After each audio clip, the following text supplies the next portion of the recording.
नमस्कार साथीहरू, तपाईँलाई स्वागत छ।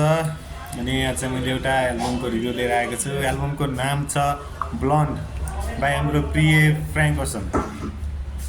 फ्र्याङ्क ओसन चाहिँ नि अहिले अब धेरै भयो अस्ताउनु भएको छ हाम्रो इन्डस्ट्रीबाट, तर उहाँका सङ्गीतहरू अस्ताएको छैनन् र 10 वर्ष लगभग 8-9 वर्ष पुरानो कति वर्ष पुरानो एल्बम हो ब्लन्ड। र मैले सुनेको हो यसलाई 1 महिना अगाडि एकचोटि र केही दिन अगाडि एकचोटि। र ब्लन्ड धेरै केही नबोलिकन हाम्रो टक्क 2 मिनटको भिडियो बन्छ यो। र मलाई कस्तो लाग्यो है त, कस्तो टाइपको छ भनिदिउँ। पहिला यो आरएनबी जनरामा पर्छ क्या हो। फ्र्याङ्क ओसन आरएनबी जनरमै पर्छन् र गीतहरू चाहिँ नि अख्खा इन्ट्रोस्पेक्टिभ अनि के हाम्रो फिल गर्नका लागि टक्क बनाए जस्तो छ। र मैले च्यानल अरेन्ज पनि सुनेको छु र च्यानल अरेन्ज र ब्लन्डमा सिग्निफिकेन्ट फरक चाहिँ मैले देखेँ।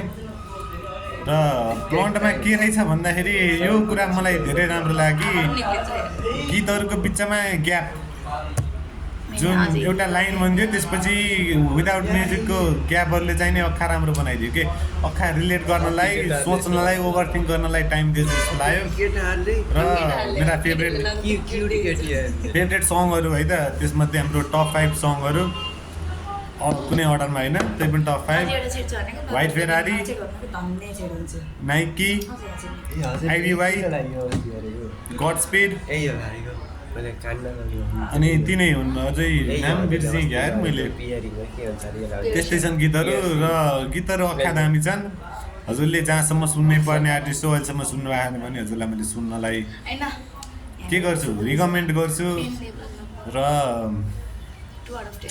सुन्दाखेरि साँझमा हेडफोन लगाएर सुनिदिनु, लिरिक्स हेर्दै सुनिदिनु भयो भने अख्खा दामी हुन्छ। र भिडियो पठाइदिने पनि भनिदिनु, लिरिक्सको प्लेलिस्ट मैले पठाइदिन्छु हजुरले मलाई चिनेको हुनुहुन्छ भने। र अब हामी गानाहरू अझै सुन्दै रहन्छौँ। च्यानल अरेन्ज पनि सुन्दा केही हुन्न, यो ब्लन्ड राम्रो लाग्यो भने। र एउटै लिसनमा यो नराम्रो लाग्न सक्छ, त्यति कनेक्ट नहुन सक्छ हाम्रो ब्लन्ड चाहिँ नि। तर एटलिस्ट दुईचोटि कान दिनुभयो भने दुईवटा कानले चाहिँ नि अख्खा राम्रो लतै बसिदिन्छ त। अनि बुझेर फिल चाहिँ गर्न पर्यो है। फिल गर्नलाई टक्क टक्क टक्क के यस्तो खाली ठाउँ छ कि गीतमै खाली ठाउँ जस्तो छ। र धेरै म्युजिकले जस्तो रकमा हुन्छ नि, म्युजिक मात्र बढ्यो भने लिरिक्स नसुने नि हुने, पिङ्क फ्लोइड टाइपका भन्दा नि त्यत्तिकै लिरिक्स मात्र आउने, फिल मात्र आउने, कोयरहरू मात्र आउने जस्तो छ।